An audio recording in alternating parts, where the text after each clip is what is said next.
to read Chapter 8 of Book 4, Curse of the Ancients in the Infinity Ring series. Chapter 8 is called The Significance of Today. You have to forgive my dog, he's whining. Sarah sat in awe as Pascal opened the codex like an accordion and pointed to the top right section. Here we show the path of Venus, he said. We tracked its movement in the sky for many years. Sarah looked at the foreign glyphs. Her translation device did little to help her with the ancient written language, but it was an amazing thing to see in person. This was the first written language in the entire continent. And it had almost otherworldly beauty to it. Each glyph was a miniature work of art. After Sarah had followed Ithic and the children to the ball courts, she had met the 4 visitors from Kalamun.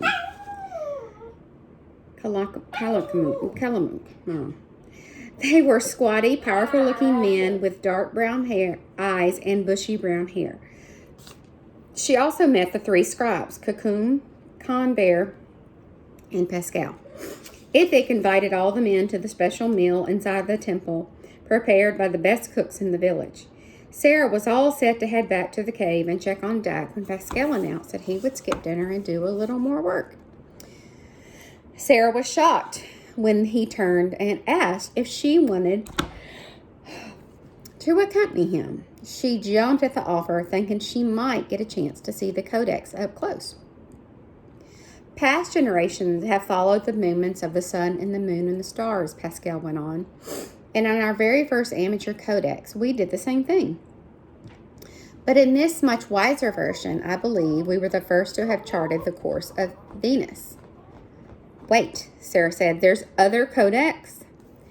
A very poor one, a learning experience, you might say.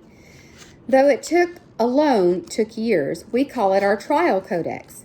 I wanted it destroyed, but King Ithic insisted that I keep it for reasons of nostalgia. She looked at Pascal, a short old man with bad teeth. There was something very familiar about him. Every time their eyes met, she had a strange deja vu feeling. Not a remnant exactly, but close. How do you see Venus without a telescope? Sarah said. Telescope? Pascal said. What is that? So has the telescope been invented yet? Not in this time. Oh, never mind, Sarah chided herself in her head. Of course he wouldn't know what a telescope was. Don't mind me, I tend to make up words when I'm tired. Pascal stared deep into her eyes, and Sarah felt herself tumbling toward the deja vu feeling again. Only this time she saw the face of a man from her past. A man she hadn't thought about in years. She had been 3 years old, playing in the yard in her uncle's place, when a large van pulled up. Several men got out, and the leader walked into the property and talked to Sarah's uncle. They had a long, spirited conversation, and then the man walked over to Sarah. He smiled big and knelt down so he could stare deep into her eyes. He was an older man with long gray hair tied back in a braid and dark leathery face, the kind you might see at the top of an old totem pole. He rubbed his chin, still smiling, and said, "You're going to be special, Sarah. I can see it in your eyes. But you must understand there's always a price to pay for being special. You must have strong shoulders. Do you have strong shoulders, Sarah?" She nodded but didn't say a word. He stood up and said, "Good," and then he left in the van with the other man. Who was that? Was that him? When the Sarah's uncle came back over to her, he'd said, "You see how rude he is? He didn't even introduce himself." Who was he? Sarah had asked, looking up at her uncle. "Your grandfather," he told her. That was exactly what Pascal reminded her of. The man who said she would be special. Her grandfather. Sarah pulled herself out of her memory and asked Pascal, So, why is Venus such a big deal anyway? Pascal picked up his fine-tipped brush and began painting a ceiba tree in the last panel. We have learned much from Venus, he said. This planet tells us when it's best to plant each crop and when we need to prepare for battle. Sarah tried to decide what she thought of being real-life decisions on the path of a planet. It reminded her of kids at school who always wanted to know what sign of horoscope everybody was. Sarah had never understood that superstitious approach to life. She had always been about hard science. But Pascal seemed smart. And this section here describes the work he'd done with the calendar, Pascal said, pointing to the 5th panel. Using the long count system, we've calculated the dates far into the future. Sarah wished she could explain all the amazing things that happened from Pascal's time up to modern day. He seemed like the kind of person who would want to hear about everything, but she couldn't go down that road. She had to keep the conversation on the calendar. So at any point, does your codex mention a curse? A curse? Yeah, Sarah said, a curse that says we're headed into a cataclysm and the only person who can save us are the SQ. There's no curse in our codex, Pascal said. Sarah tried another approach. So what happens when you get to the last date of your calendar? Will the world come to an end? Oh no, Pascal said, laughing. That will only mark the end of a cycle. A new cycle will begin immediately after. We hope it is a time of even greater learning. They talked about another knowledge of scribes that has shared in the codex, and something slowly happened in Sarah's brain. She stopped listening quite as intently and started thinking about the error message in the infinity ring again. She still had no idea what the date was, but the Mayan kept track of time by another system. And it was extremely detailed system based on decades of scientific observation and record keeping. That meant raw data, which she could cross-reference with the data stored in the ring. Sarah slipped the ring out of her satchel and stared at it. Pascal, I can't believe she took it out with him in front, right there. Pascal continued to paint the ceiba tree. At one point, he looked up at the ring, furrowed his brow, but instead of asking any questions, he went back to his work. After a few minutes, he cleared his throat and said, "Can I offer a word of advice, Sarah?" "I'm all ears," Sarah said. "I've come to believe that everything is of this earth, including you and me. The most complex human invention already exists in the soil. We do not make up new things out of thin air. We simply find already existing elements born of this earth and place them in new combinations. Progress is merely organization and creativity." Sarah nodded, trying to process what she just heard. Pascal put down his paintbrush and reached into his bag. He turned his back on her. "And one other thing," he said. "Never forget the importance of laughter." He turned back around wearing a wooden clown mask, stuck his thumbs in his ears, and wiggled his fingers. "I usually only pull this out when I want to entertain small children." Sarah definitely wasn't expecting this. "So wait, I'm like a small child to you?" "The best part of all of us is a child," he said. Sarah cracked up a little. It was funny to see the village wise man goofing around with a silly mask. But hang on, wait, he was a clown. All right, she'll get it, hopefully. A few seconds later, an alarm went off on her head, and there she goes. The clown reference in the riddle. Maybe they'd already found the snake charmer and the clown. Before Sarah could fire off all the questions for Pascal, though, Ithik pushed open the temple doors and led the 4 visitors from Kalamun into the room, saying, "And here, my friends, is the surprise I told you about." He pointed to the codex. "Our greatest advancement in learning." The 4 men stood there nodding and staring at the codex as Pascal pulled off his clown mask and shoved it back in his bag. Ithic guided the visitors deep into the temple, saying, "Pascal will describe for you all that our codex explains." Sarah saw that one of the men was looking at the ring in front of her. She couldn't worry about that now, though. She was too busy reviewing all of their precious coordinates. There was astronomical data, which she cross-referenced with the codex detailed information on Venus and the moon. She was able to deduce a likely date, July 25th, 638. So the year they're in is 638. Her hypothesis was confirmed when she reprogrammed the ring settings and the error message disappeared. She pumped her fists and shoved the ring back into her satchel and stood up. Pascal was now leading the 4 visitors through each of the panel. A second group of people shuffled into the temple as Pascal explained the calendar. A few locals. The other 2 scribes.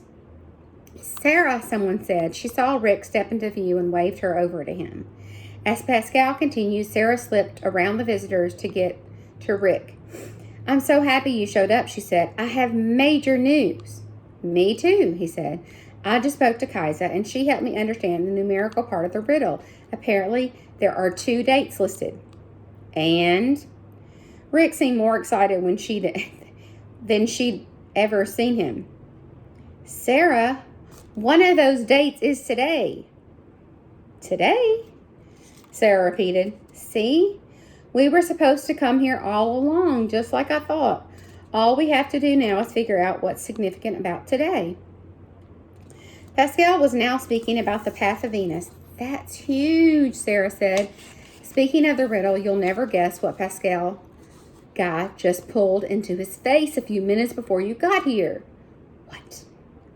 "A clown mask," Sarah said. "He has to be the clown from the riddle." Rick's eyes grew big. "We're finally figuring this thing out," he said. Sarah nodded and said, "Which makes me think Kaisa really is the snake charmer. We just need to figure out what that means exactly, but here's the best news of all." She patted the satchel holding the infinity ring and said, "You're looking at the girl who just figured out how to eliminate all those error messages." "Are you serious?" Sarah explained how Pascal's description of the Mayan calendar helped her figure it out. "The point is," she said, shoving Rick in the shoulder, "we can leave now whenever we want." Rick suddenly looked concerned. "I mean, great work, Sarah." "What's wrong?" Sarah asked. "What? Nothing. Are you sure?" Rick nodded. "Of course I'm sure. But we should probably concentrate on the significance of today's date for now, right?" "Definitely," Sarah said. She turned when she noticed 2 of the visitors heading for the door. One of them glanced at her before stepping outside the temple. Sarah held a finger up to Rick and moved toward the group of Mayans listening to Pascal. "Where did they go?" she asked Gacom. "To meet up with the rest of their men," he answered. "They said the storm set them back and they need to make it to the next village by morning." "They're not even staying the night?" Sarah mumbled to herself as she moved past Rick. "That seems sort of weird." We know that's probably not a good sign. It was 20 minutes before Pascal finished explaining the final panel of the codex. The 2 remaining visitors were beyond impressed. They raved to Ithic, who had a big smile on his face, and they patted Pascal on the shoulder, and then the smaller of them began folding up the codex, saying, "Yulkum the Great will be honored to display this in the very center of our empire." Ithic smiled, quickly faded. "We can't let the codex leave Ismail, of course, but King Yulkum is welcome to send his own scribes here to make a reproduction." Oh, no, one of the visitors says. The king is very specific about this. We are to bring back all the great achievements that we encounter on our journey. Oh. Ithic glanced at his own men between him. I'm sorry, friends, he said, moving forward. I cannot allow. Stay where you are, the larger of the two visitors said, pulling a very large obsidian blade from a pouch in his belt and holding it toward Ithic. I will make this simple. We are taking the Codex back to Calamun. With or without your consent. Sarah and Rick looked at each other wide-eyed. The man pulled Pascal toward him and put the knife to his neck. You don't want us to harm the wise old man, do you? Understand? I have over 24 men out here waiting for us. If anyone follows us here, there will be terrible consequences, including the loss of one of their own.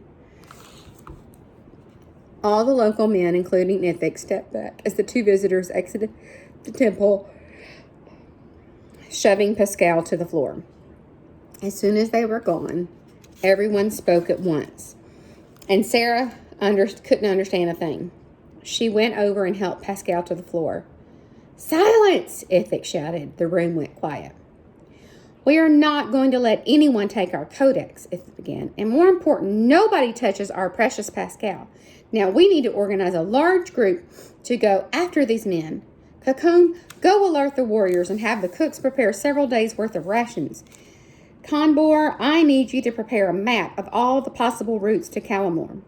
A few of us will follow them now, because I am not so sure about the extra men they claim to have, and others will cut them off from the front. Men, we will not return without our codex. Rick turned to Sarah and said, I'm going with them. It's not a good idea, Sarah said. You said yourself we need to stick together. I know, Sarah, but I have to help them right now. This may be the very reason we're here. She nodded. I'll go check on Dak. I want us to be prepared to leave immediately. Sarah watched Rick join the small group of Mayan men who were about to go after the visitors who were taking the codex. One of the men handed Rick a crude version of a sword. Rick turned and met eyes with Sarah and then turned back to the men giving instructions. Sarah could tell something had changed in Rick. She just didn't know what it was. She slipped out the door and started toward the cave. It was still light out, but the sun was low in the horizon. She moved out of the village and began climbing the path up to the cave when a man suddenly stepped in front of her. It was one of the visitors who had left the temple early, the one who had stared at the infinity ring. Here we go. Sarah instinctively turned to run the other way, but she ran right into the arms of the other one. He spun her around to face the first man, who said, We came here because we heard the rumors about the wisdom of the local codex, but we will leave with more than that.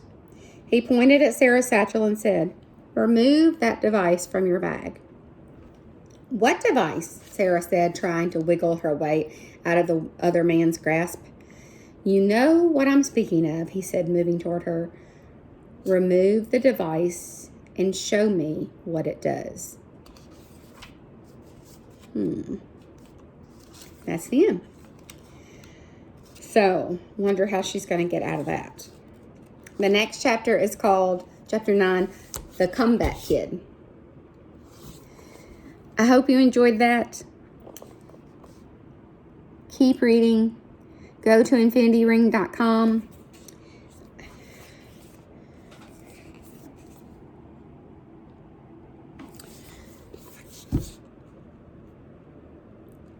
See what you can do. See you later.